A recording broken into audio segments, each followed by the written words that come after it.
안녕하세요. 오늘 하루도 걸림없고 보람 가득한 행복한 날이 되기를 축원합니다.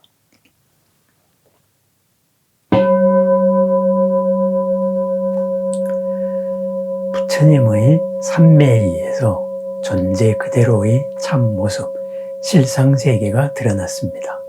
우리들이 사는 세계의 모습이 드러났고 우리들이 살아야 할 당위적인 인간상의 모습이 드러났습니다. 삶의 모습이 드러났습니다. 그런데 이러한 모습을 보지 못하는 사람들이 있었습니다. 같이 있으면서 보지 못하는 사람들이 있었다.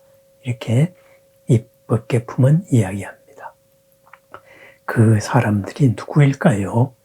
바로 성문 수행자들이다. 이렇게 말합니다. 성문이라는 것은 무엇일까요? 성, 소리를 문, 들었다. 성스러운 말씀을 들었다. 그렇습니다. 성스러운 말씀을 들어서 스스로의 맑음을, 스스로의 깨침을 바로 추구하는 사람들입니다. 그렇습니다. 개인적인 깨달음만을 추구하다가 보니까 이러한 존재 그대로의 모습을 못 본 것입니다. 바꾸어서 말하면은 저는 이런 비유를 잘 듭니다. 과학을 함에 있어서 있는 그대로를 압니다. 있는 그대로 존재론으로 들어갔을 때에는 존재론의 모든 것을 볼 수가 있습니다. 물리학이 가장 대표적입니다. 그렇지만은 그 존재론이 우리 삶에 무슨 관계가 있느냐?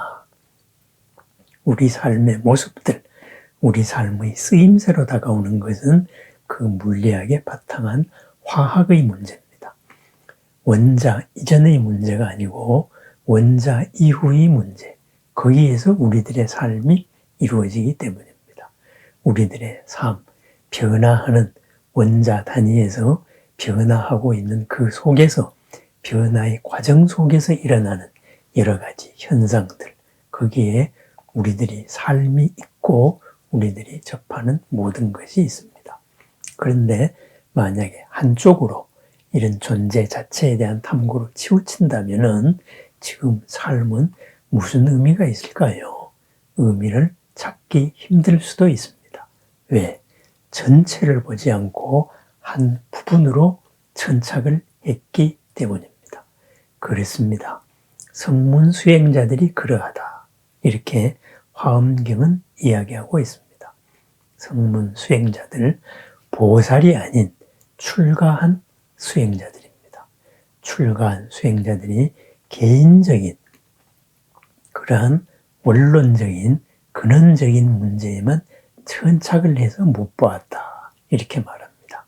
그래서 사리부를 으뜸으로 한 목걸련, 가섭 등등 부처님의 10대 제자들의 이름을 열거합니다.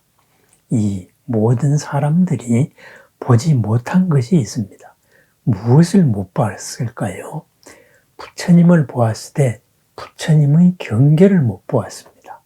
부처님의 열반을 보았을 때 그 부처님의 열반의 크나큰 경계, 그 삶이 보이지 않았다. 이렇게 말합니다. 열의 경계는 어떠할까요? 모두 열의 신통한 힘과 열의 훌륭한 모습, 열의 경계, 열의 유희, 열의 신통 변화, 열의 높으심, 열의 바르고 묘한 행, 열의 위덕, 열의 머물러 지니심, 열의 청정한 세계들을 보지 못했다. 바꾸어 말하면 무엇이겠어요? 한마디로 요약하면은 부처님의 진리 그대로의 삶을 보지 못했습니다. 진리를 추상화, 논리는 보았을 때 그 진리로 지금 복잡다단하게 어우러지는 참다운 이 세상을 어떻게 살아가야 할 것인가, 그것을 못 보았습니다. 두 번째로 못 본 것이 있습니다. 바로 보살의 경계입니다. 보살의 삶을 보지 못했습니다.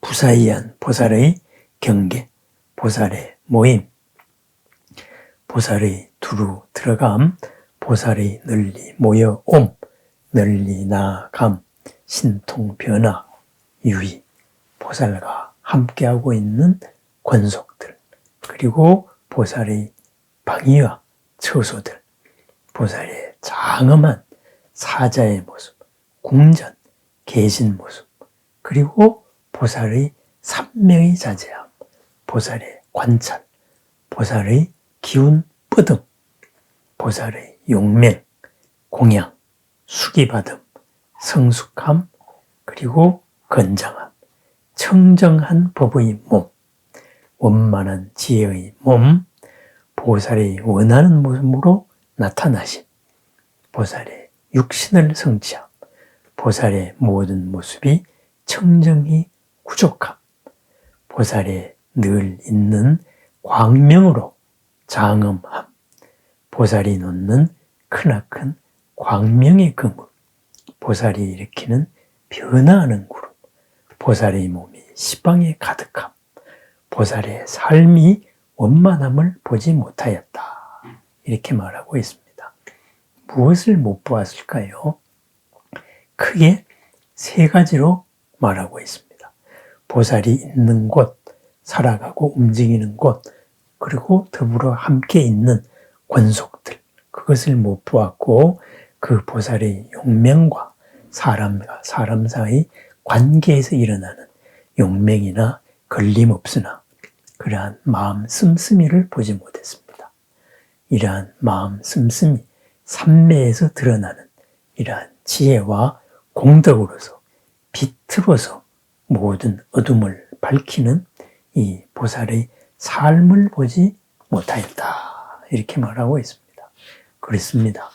부처님의 삶과 보살들이 삶을 보지 못하였습니다. 왜 보지 못하였을까요? 한쪽 방향으로 생각이 치우쳐 있기 때문입니다. 그렇습니다. 우리 불교를 흔히 깨달음의 종교라고 말합니다. 그래서 깨달음만을 추구합니다. 깨달음이 무엇이냐? 그렇게 해서 깨달음에 천착을 합니다. 그런데 한번 생각을 해보십시다. 그 깨달음의 목적이 무엇일까요? 부처님께서 깨달음을 추구하셨던 그 목적이 무엇일까요? 바로 고가 없이함입니다. 한계 속에 속박된 사라지는 삶에서부터 해방되기 위해서였습니다. 사라지지 않는 살아가는 삶을 살기 위함이었습니다. 그러한 살아가는 삶으로서 깨달음을 이루었습니다. 깨달음을 이룬 삶은 어떠한 삶일까요? 행복한 삶입니다. 두카, 불만족, 괴로움이 없는 삶입니다. 이러한 삶을 모든 사람에게 전해주신 것, 바로 모든 사람의 진정한 이로움을 위하여, 진정한 평안을 위하여 처음도 중간도 끝도 훌륭한 법을 설해 주셨습니다. 그렇습니다. 깨달음이 목적이 아닙니다. 깨달음을 통하여 사는 것이 중요합니다. 그런데 깨달음에 천착하다가 보면은 이 깨달음의 삶을 놓칩니다. 이러한 삶이 의미가 없다.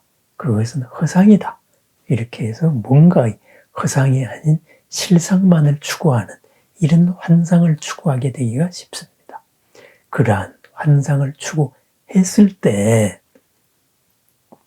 있는 그대로의 현실에서 그 사람의 있는 그대로의 삶은 어떠할까요? 행복할까요? 행복이 목적입니다. 평안이 목적입니다. 만족, 괴로움, 없음이 목적입니다. 그런데 깨달음을 추구하다가 그 스스로가 평안하지 않다면 그 깨달음은 어디에 소용이 있겠습니까? 어느 유명한 물리학자에게서 이런 말씀을 들은 적이 있습니다. 자연과학의 이 실상, 존재를 밝혀나가는 있는 그대로에 접근하는 20세기와 21세기의 위대한 물리학자들. 그런데 그 사람들의 업적은 참으로 뛰어나지만은 그 사람 개인의 행복한 개인이 행복했던 사람은 그렇게 많지 않았다고 말씀하셨습니다. 그렇습니다. 진리를 탐구함은 고 없는 행복을 위해서입니다. 지금 이 자리에서 행복한 삶, 그렇습니다. 부처님의 삶과 그리고 보살들의 삶, 수행으로 통하여 얻은 것을 지금 삶에서 빛으로 펼쳐나가는 이것을 이루지 못한다면, 이쪽으로 주안점이 없다면 바로 이러한 깨달음을 추구하는 목적이 없는 것과 마찬가지입니다. 기초 문제만 풀다가, 원론만 풀다가 정령 그 원론으로 해결하려고 했던 삶을 놓치게 된다. 바로 그와 같다고 볼 수도 있습니다. 성문 제자들이 보지 못한 부처님의 삶, 부처님의 행, 부처님의 원, 보살의 삶, 보살의 행, 보살의 원, 보살의 경지, 부처님과 보살의 경지들, 바로 그러한 문제입니다. 삶의 현실입니다. 왜 보지 못하였는가? 그 이야기가 다음으로 이어집니다.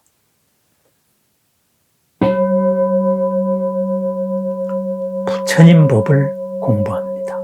부처님 법으로 드러난 진리를 바라봅니다.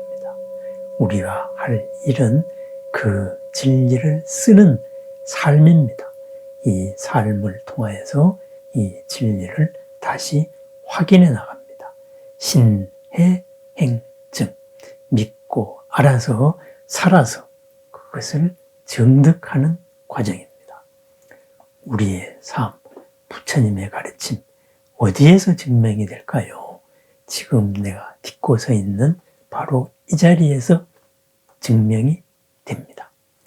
지금 마주하고 있는 가족들에서, 마주하고 있는 동료들에서, 그리고 마주하고 있는 이 일터에서, 삶터에서, 가까이에서부터 멀리로 이러한 부처님의 가르침으로 살아나감을 통하여서 부처님의 진리를 증명을 합니다.